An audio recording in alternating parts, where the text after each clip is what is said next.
Welcome friends, আমার চ্যানেলে আপনাদের সকলকে স্বাগত জানাই। আজকের ভিডিওটি প্রধানত বিদ্যালয়ের শিক্ষক ও শিক্ষাকর্মী যারা ট্রান্সফার সার্টিফিকেট সংক্রান্ত কাজ করে থাকেন তাদের জন্য তৈরি করা হয়েছে। তো অনেক সময় এটা হয়ে থাকে যে স্টুডেন্টের হয়তো আমরা টিসি জেনারেট করে দিলাম এবং প্রিন্ট করে দিলাম, সব সই স্বাক্ষর হয়ে গেল, তারপরে দেখা গেল যে তার বার্থ সার্টিফিকেট একরকম নাম আছে আর টিসিতে জেনারেট হয়েছে একরকম নাম। তো সেই সমস্যার সমাধানের জন্য আমাদের আজকের এই ভিডিও। এই ভিডিওর মাধ্যমে আপনি জেনে যাবেন যে কিভাবে ছাত্র বা ছাত্রীর নাম কিভাবে কারেকশন করবেন এবং বাবা মায়ের নামও যদি ভুল থাকে তা কীভাবে সেটা কারেকশন করবেন।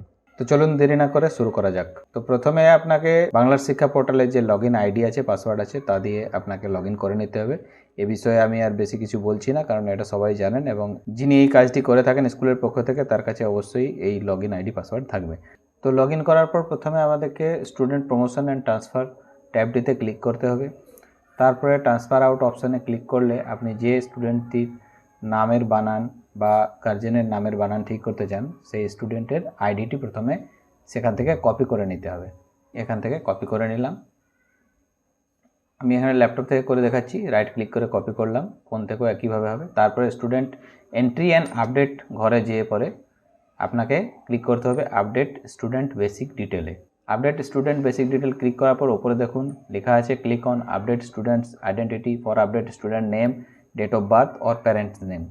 এখানে ক্লিক করলেই আপনার একটি পেজ খুলে যাবে। সেখানে আপনার স্টুডেন্ট কোড দেওয়ার জায়গা থাকবে। স্টুডেন্ট কোড দেওয়ার পর সেখানে আপনি সার্চ স্টুডেন্ট করবেন।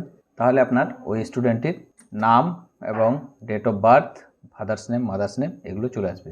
এরপরে এখান থেকে এই উইন্ডো থেকে আপনি কিন্তু তার নামের যে বানান সংশোধন সেখানে করতে পারেন। নামের বানান বা ফাদার্স নেম, মাদার্স নেম, তাদের নামের বানান এখানে দেখুন আমি করে দেখিয়ে দিচ্ছি একটি। তারপরে সব কিছু ঠিকঠাক করা হয়ে গেলে দেখে নিয়ে ফাইনাল একবার চেক করে আপনি আপডেট ডিটেলসে ক্লিক করে দেবেন।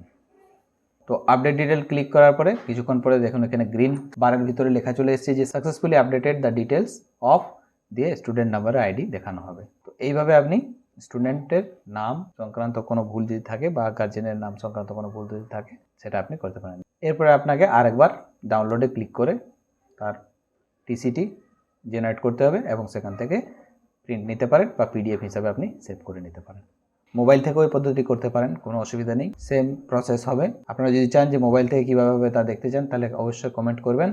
আজকের ভিডিওতে এই পর্যন্তই। ভিডিওটি ভালো লাগলে অবশ্যই লাইক করবেন এবং আমার চ্যানেলটিকে সাবস্ক্রাইব করবেন আর নতুন নতুন ভিডিও নোটিফিকেশান পেতে বেল আইকনটি প্রেস করে দেবেন। ভালো থাকবেন, সুস্থ থাকবেন।